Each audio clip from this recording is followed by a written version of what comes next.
As much hate as I get for making these videos, I'm going to keep making them because it has become obvious that people get offended with these things for one of two reasons. One, they literally have nothing else better to do with their time except watch my videos and complain because their life is so simple. Or two, you have one of these items or decor styles and I have mentioned it and you feel personally offended and the need to defend it with your life for someone on the internet. That being said, this is just my professional opinion, and you know what? I'm all about practical advice, which is why I will continue to make items I will never include as an interior designer in my own home, so you can save yourself the trouble. I would also like to thank Squarespace today for sponsoring today's video.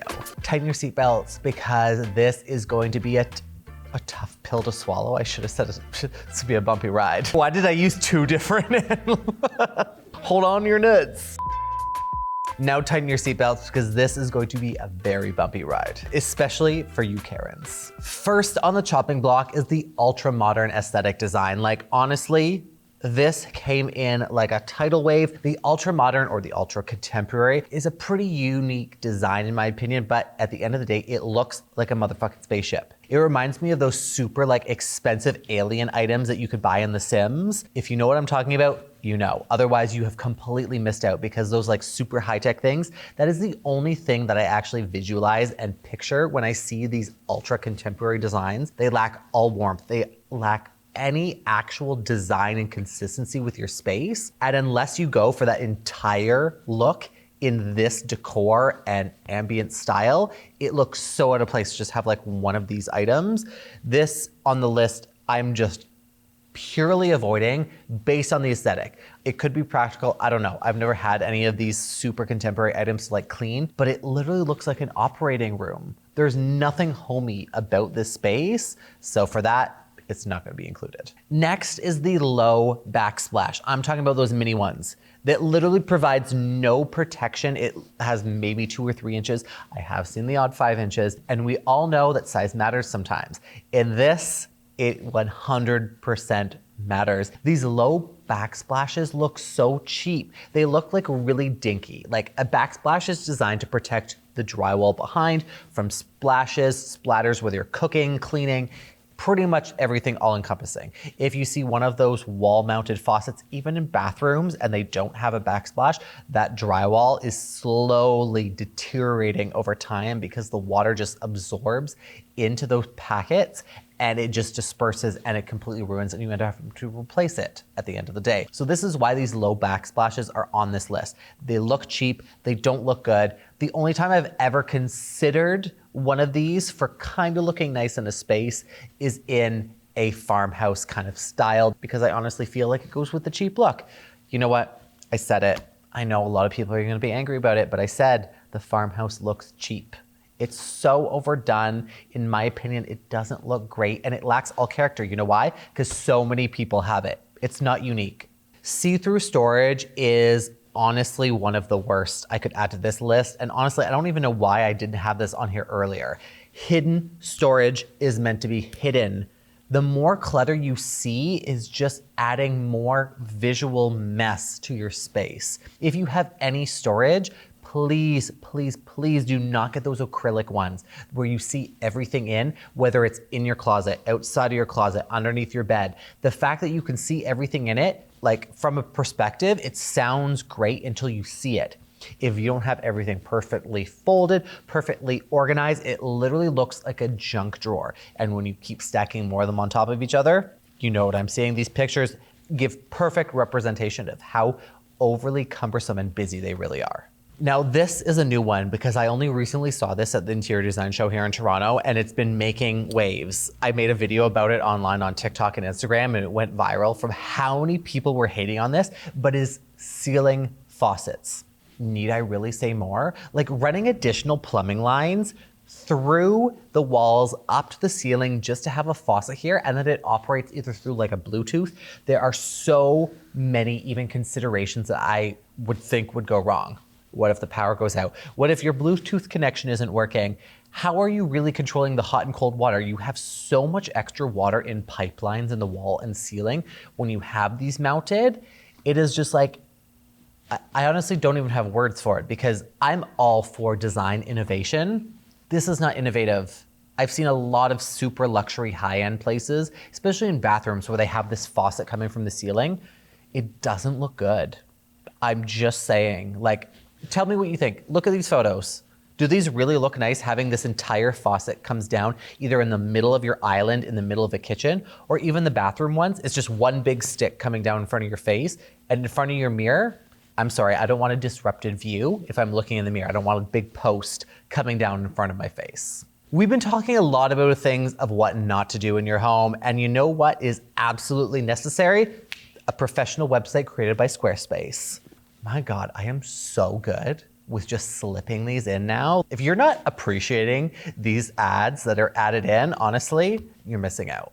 When it comes to any creative field, a website is absolutely necessary. And the most important part is showcasing your portfolio and your capabilities and what you're actually designing or doing, whether you're a graphic artist, an interior designer like myself, an architect. All of these creative fields need to funnel in a portfolio that you can showcase of what you can do. And the reason I love Squarespace for this is because of how fluid and easy it is to upload super high quality photos so you can see everything, whether you have a corral of the photos that spin around, text and image combination. This is my website right here, and let me tell you how happy I am with it, because this is my most recent project that we just did, and oh my God, the photos look so good. We did a really high contrasted black marble countertop, which I know a lot of people are controversial about, but look at this. Tell me this does not look so chic. You guys, we did it. This has been fantastic to work with Squarespace. And you know what? We had so many people of you click. Make sure you continue clicking though to sign up, because look at this. We were able to get Rhea the perfect Ralph Lauren dog bed. She is obsessed with it. I'm obsessed with it. It works with the color palette. And let's be honest, she sleeps on anything. You can head over to squarespace.com for a free trial. And when you're ready to launch your website, you can go to squarespace.com/Design Daddy to save 10% on your purchase of a website or domain using code Design Daddy.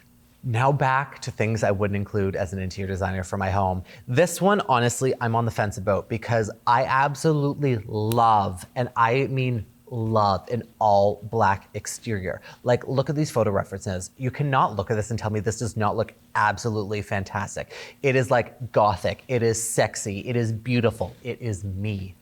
But from a practical standpoint, black collects dust like no tomorrow. If you live anywhere, Canada especially, where you go through multiple seasons, this is a static collector of dust and grime and bird shit. You're gonna have to pressure wash your entire exterior as well as the roof just to keep it looking nice and clean. And I'm talking about not just seasonally. You're gonna have to do this every other week, because it is going to collect absolutely everything, and you're gonna see everything on it. You're gonna see marks, you're gonna see scrapes.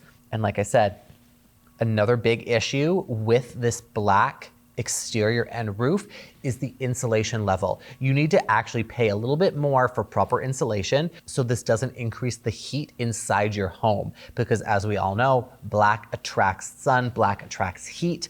And at the end of the day, you do not want to be living in a sauna box. So please, if you decide to go to this exterior route of using the all black, make sure you have proper insulation. I know when I do my home, it is probably going to be black. I'm going to hate it because I'm going to be cleaning it, and my OCD ass will be out there scrubbing to make sure it looks good. I thought this would go without saying, but clearly that is not the case, because the amount of high-end designers I see using textured tiles in a shower is an absolute nightmare. If you have ever used a textured tile, or if you have a textured rock for your exterior of your home, cleaning this is a nightmare and you're going to regret it. Granted, if you're rich enough to hire one of these high-end luxury designers and they do these imperfect like zilliage tiles in your shower, you probably have a cleaner. But for the average folk like myself, I am cleaning my shower in there, in my shorts, on my hands and knees, half naked. We don't have the opportunity and the privilege of being able to have someone else clean these showers. So this is why I'm going to avoid it. The imperfect look so dirty all the time. They're very cute with this like wabi-sabi look, but when it comes to the end of the day of cleaning and the functional purpose and the utilitarian purpose of a shower, it is to be clean and get yourself clean. This is just an accident and a mess waiting to happen. Those little imperfect ledges, they hold onto the water, they soak into the grout. It is a cleaning nightmare, people. Save yourself the trouble and avoid these small textiles, even small mosaics. Larger format is always so much easier to clean and take care of in the shower. Oh. Can't have the girls hanging out. We don't want a nip slip. Next on the list are corner tubs, and I am also including freestanding tubs that are installed diagonally because I don't understand who thought this was a good idea. It's not cute. It takes up so much extra space and you have all that dead space behind the tub if you're doing it diagonally. Let's do both of these because when we're talking about this diagonal, all that dead space is used for what? You can maybe put like, a planter, a nice plant in that corner, but it's all that extra space that's not actually used. And in a bathroom, which is utilitarian at the end of the day, you need to utilize as much space as possible. And if you're saving those extra 5 inches to get a longer tub by putting in diagonally, you're gonna hate it. I'm gonna hate it. You know why? Because my OCD brain cannot comprehend this off-center symmetrical style because it doesn't look balanced in a space, especially if you're going for these freestanding tubs that are usually quite sculptural and beautiful to begin with. Make them the center point, have everything designed around it, not just thrown off to the corner and diagonal and hoping it looks good. This also comes to the corner tub discussion. These built-ins are massive. I personally don't fit in a tub to begin with. I'm 6'4". For those people that are asking. I know once you become 6'4", all those red flags immediately become green flags. I know it's been a great privilege. But when it comes to these corner tubs, they are massive. Most of the time, these corner tubs also have the built-in jet systems. If you've watched this video series before, you already know I've mentioned these jetted tubs and how much I dislike them because they are literally human soup. They are a breeding ground for bacteria. Same thing with these corner tubs. First of all, if you have the room in a big enough bathroom to have one of these tubs, kudos to you, but they don't look good. There is nothing nice and clean about them. And from a cleaning perspective in it, you can't just like wipe it down. You need to get in there. Like you need to really get in these to actually clean all the way around it. And most of the time, the tile all the way around these corner systems does not look great in my opinion. For this next one, you farmhouse girlies are going to be pressed because it is the farmhouse or these skirted sinks. Trust me, they are beautiful. I dream of being able to actually wash dishes in a sink that is not 20 inches because I live in a condo and it's literally this big and it is super challenging.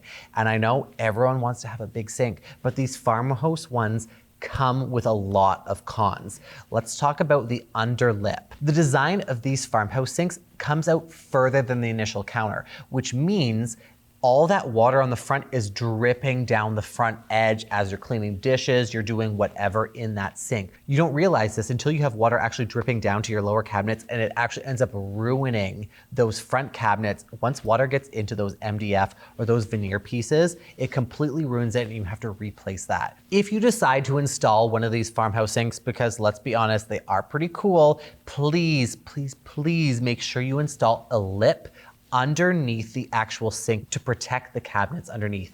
If you don't, you're gonna end up replacing those cabinets and it's gonna cost you a lot more in the long run. Plus, if we're really being honest from a practical standpoint, these farmhouse sinks are so unbelievably massive that you need to have at least a 36 or a 40-inch cabinet underneath. And if we're being honest, that also comes with a hefty price tag because those cabinets are not standard sizes. This is another one that I honestly don't know how I never included on my other list, but they are the Boob Lights. You know exactly which ones I am talking about. They come from Home Depot. They come from any hardware store, and they are 2 for $4.99 or 2 for $7.99. And they are absolutely terrible. I don't know who designed these, but they made a killing. They have become the standard for flippers, for rental properties, for everything because they are so cheap. They have no personality, they don't look good, and let's be honest, the lighting they give off is not flattering. Like, it's not good. And if you live anywhere where you have insects, if you live on a farm, I don't know how they do it, but bugs get in there and they literally collect within the boob. I don't know about you, I lived on a farm and we had boob lights on the ceiling. Trust me, I hated them. I wanted to get rid of them every single day, but I was too young to actually know the difference. But the amount of dead flies that would collect in these, I don't know how, but they were there always. And they were just like, oh, they're not good. They don't do anything for your space. Let's just get rid of Boob Lights altogether. Last on this list is another one that most people wouldn't consider, but it is glass shelves in the shower. In theory, this sounds and looks absolutely fantastic because you don't actually see the shelf. Everything just looks like it's floating. You can actually appreciate the design of the shower as well as whatever tiles you're using. I want you to actually look at it from a realistic standpoint. Soap scum, hard water buildup, hard water stains, dirty water. You're just collecting so much bacteria on these shelves because there is no drainage point. Yes, most of the time they're installed at an angle, but if you've ever had these glass shelves in a shower and you have, your soap, your shampoo, your conditioner, you lift that up, you know exactly where it's placed because the grime of bacteria buildup is always there. If you are not cleaning these after every single shower, the buildup is not great. In theory, they look fantastic, but from a practical and cleaning standpoint, they're not great. I always recommend going with a Schluter shelf because what's great about these is they fit right into the grout lines, they have drainage on them, and they're angled perfectly so you don't get any buildup, and they're not nearly as noticeable. As always, thanks for watching, and that's all for today. And stay tuned because honestly, I have forgotten on how many parts I've really done in these series. And honestly, there's more to come because there are so many new things that are coming out that really, they look great, but at the end of the day, they're not practical. Be sure to like this video, and if you haven't already, subscribe to my channel. You can also follow me on Instagram and TikTok at Mr. Phoenix Gray for all my daily tips and tricks. And remember, if you're ever second guessing yourself, just ask, what would Design Daddy do? Boom.